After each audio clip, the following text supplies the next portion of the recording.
Bonjour. Le conte d'aujourd'hui s'appelle « La famille heureuse ».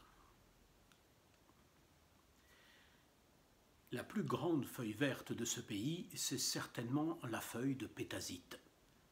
Si on la tient devant son petit ventre, ça fait comme un vrai tablier. Et si on la met sur la tête quand il pleut, c'est presque aussi bien qu'un parapluie, car c'est terriblement grand. Jamais un pétasite ne pousse seul, non. Là où il en pousse un, il en pousse plusieurs. C'est vraiment d'une grande beauté, et toute cette beauté sert de nourriture aux escargots. Les grands escargots blancs, que les gens distingués faisaient autrefois préparer en fricassé, et qu'ils mangeaient en disant « comme c'est bon », car ils croyaient que cela avait un goût délicieux, ces grands escargots blancs se nourrissaient de feuilles de pétasite, et c'est pour ça qu'on semait cette plante. Or, il y avait un vieux manoir où on ne mangeait plus d'escargots, car ils avaient totalement disparu, mais les pétasites, eux, n'avaient pas disparu. Ils se multipliaient sans cesse dans toutes les allées et toutes les plates-bandes, et on n'arrivait pas à en venir à bout. Il y avait toute une forêt de pétasites. Ici et là poussaient un pommier et un prunier, sinon on n'aurait jamais pensé que c'était un jardin. Tout était pétasite. Et c'est là-dedans qu'habitaient les deux derniers escargots, qui étaient vieux comme tout. Ils ne savaient pas eux-mêmes quel âge ils avaient, mais ils se souvenaient encore qu'ils avaient été bien plus nombreux, qu'ils étaient d'une famille venue des pays étrangers et que toute la forêt avait été plantée à cause d'eux et des leurs. Ils n'en étaient jamais sortis, mais ils savaient qu'il y avait aussi quelque chose dans le monde qui s'appelait le manoir. Quand on était là-haut, on se faisait cuire, puis on devenait noir, et on était mis ensuite sur un plat d'argent. Mais ce qui se passait après, on l'ignorait. Quant à savoir ce que cela voulait dire de se faire cuire et d'être mis sur un plat d'argent, ils ne pouvaient pas l'imaginer, mais ce devait être très agréable et particulièrement distingué. Ni le hanneton, ni le crapaud, ni le ver de terre, auxquels ils posèrent la question, ne purent les renseigner. Aucun d'entre eux n'avait jamais été cuit, ni mis sur un plateau d'argent. Les vieux escargots blancs étaient les plus distingués du monde, ils n'en doutaient pas. La forêt était là à cause d'eux, et le manoir était là pour qu'ils puissent être cuits et mis sur des plateaux d'argent. Mais ils vivaient très solitaires et heureux.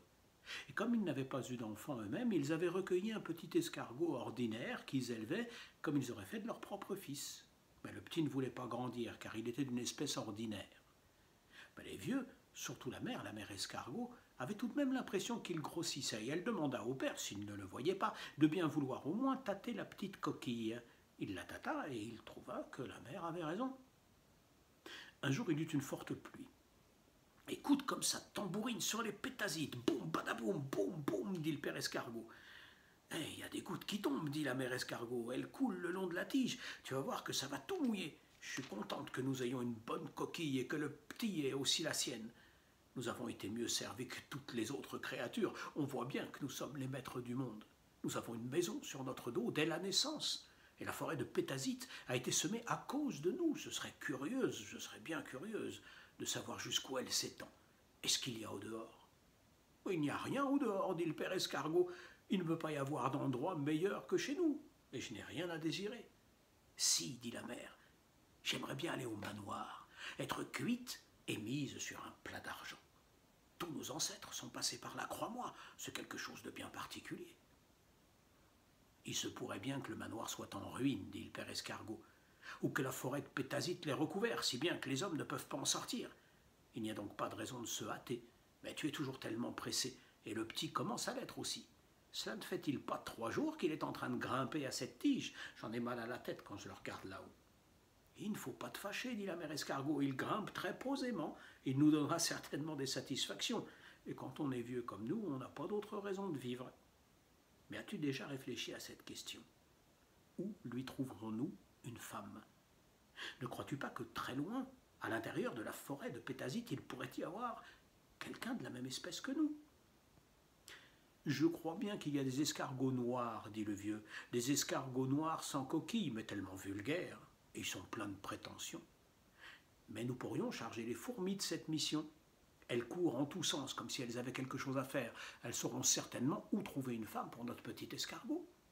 En effet, je connais la plus ravissante de toutes, dit l'une des fourmis, mais j'ai peur que cela ne puisse pas aller, car c'est une reine. cela ne fait rien, dirent les vieux. A-t-elle une maison comme nous? Elle a un château, dit la fourmi, le plus superbe des châteaux de fourmis, avec 700 couloirs. Oh, merci, dit la mère escargot. Notre fils n'ira pas dans une fourmilière. Si nous n'avons rien de mieux à proposer, nous chargerons les moustiques blancs de cette mission. Ils volent loin, qu'il pleuve ou qu'il y ait du soleil. Ils connaissent la forêt de Pétasite de l'intérieur et de l'extérieur. Nous avons une femme pour lui, dirent les moustiques. À 100 pas d'homme d'ici, il y a une petite demoiselle escargot avec une coquille sous un groseillier à maquereau. Elle est toute seule et elle est en âge de se marier. C'est seulement à 100 pas d'homme d'ici. Eh bien, qu'elle vienne le rejoindre, dirent les vieux. Il a une forêt de Pétasite, elle n'a qu'un buisson. Et ils allèrent chercher la petite demoiselle escargot. Il lui fallut 8 jours pour venir, mais c'est justement ça qui était bien. On pouvait voir par là qu'elle était de la même espèce. Ensuite, il y eut la noce. 6 vers luisants éclairèrent du mieux qu'ils purent. Pour le reste, tout se passa tranquillement, car les vieux escargots ne supportaient pas qu'on fasse bonbons et qu'on s'amuse. Mais la mère escargot fit un joli discours. Le père ne pouvait pas, car il était très ému. Puis ils leur donnèrent toute la forêt de Pétasite en héritage et dirent, comme ils l'avaient toujours dit, que c'était ce qu'il y avait de mieux au monde, et que s'ils vivaient dans l'honnêteté et la probité, et s'ils se multipliaient, ils accéderaient un jour au manoir, eux et leurs enfants, et seraient cuits et mis sur des plats d'argent. Une fois ce discours terminé, les vieux rentrèrent dans leur coquille et ils n'en sortirent plus jamais. Ils dormaient. Le jeune couple d'escargots administra tout dans la forêt, et il eut une grande descendance. Mais ils ne furent jamais cuits, et ils ne furent jamais mis sur un plat d'argent, si bien qu'ils en conclurent que le manoir était en ruine, et que les hommes avaient disparu sur la terre. Et puisque personne ne les contredit, c'est que c'était la vérité. Et c'est à cause d'eux que la pluie frappait les feuilles de Pétasite en faisant entendre les roulements de tambour. Et c'est à cause d'eux que le soleil brillait et donnait des couleurs à la forêt de Pétasite. Et ils étaient très heureux, et toute la famille aussi, car c'était une famille heureuse. À demain.